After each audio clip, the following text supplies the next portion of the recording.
আমার এই ভিডিও দেখে যদি ফ্রেঞ্চ ফ্রাই বানান, এটার চাইতে সহজ আর কোনো কিছুই মনে হবে না। তো চলুন দেখে নেওয়া যাক। আমি এখানে মাঝারি সাইজের ৩টা আলু নিয়েছি। ৩টা আলুকে আমি এখন খোসা ছাড়িয়ে নেব। খোসা ছাড়ানোর পরে এগুলাকে আমি ফ্রেঞ্চ ফ্রাইয়ের সাইজ করে কেটে নেব। এখন এগুলাকে ভালো করে পরিষ্কার পানি দিয়ে ধুইব যতক্ষণ পর্যন্ত পানির ঘোলাটে ভাবটা না যায়।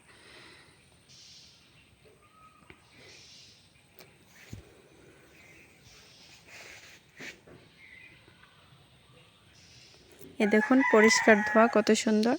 এখন আমি চুলাতে পানি বসিয়ে পানিগুলোকে হালকা গরম হলে, অত বেশি ফুটন্ত পানিতে দিব না, হালকা গরম হলে আলুগুলোকে আমি 50% সিদ্ধ করে নেব। আর এখানে আমি একটু লবণ দিছি যেন আলুর মধ্যে লবণটা ঢুকে, পরে তো আর লবণ দেওয়া যায় না, তাহলে এটা সিদ্ধ ফ্রেঞ্চ ফ্রাই ভাজি করলে খেতে মজা লাগে।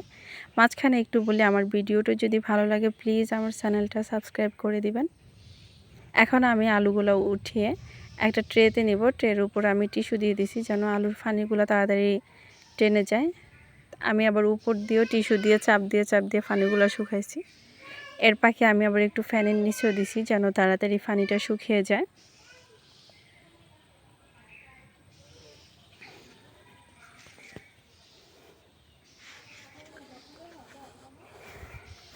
এবার আমি এগুলাকে তেলে ভাজবো। তো তেলটাকে অত বেশি গরম করবেন না, অত বেশি গরম করলে আলুটা দিতে না দিতেই পুড়ে যাবে, খেতে ভালো লাগবে না, তিতা লাগবে। হালকা গরম হলে এখানে দিবেন।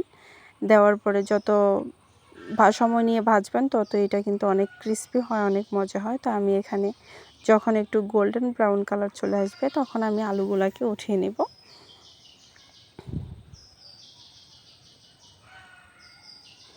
এটা আমার বাচ্চারা খেতে খুবই পছন্দ করে, তা আমিও ভাবলাম যে এত সহজ রেসিপিটা আপনাদের সাথে শেয়ার করি। দেখুন হয়ে গেল আমার মজাদার ফ্রেঞ্চ ফ্রাই, সাথে সস নিয়ে নিলাম, অসাধারণ মজা।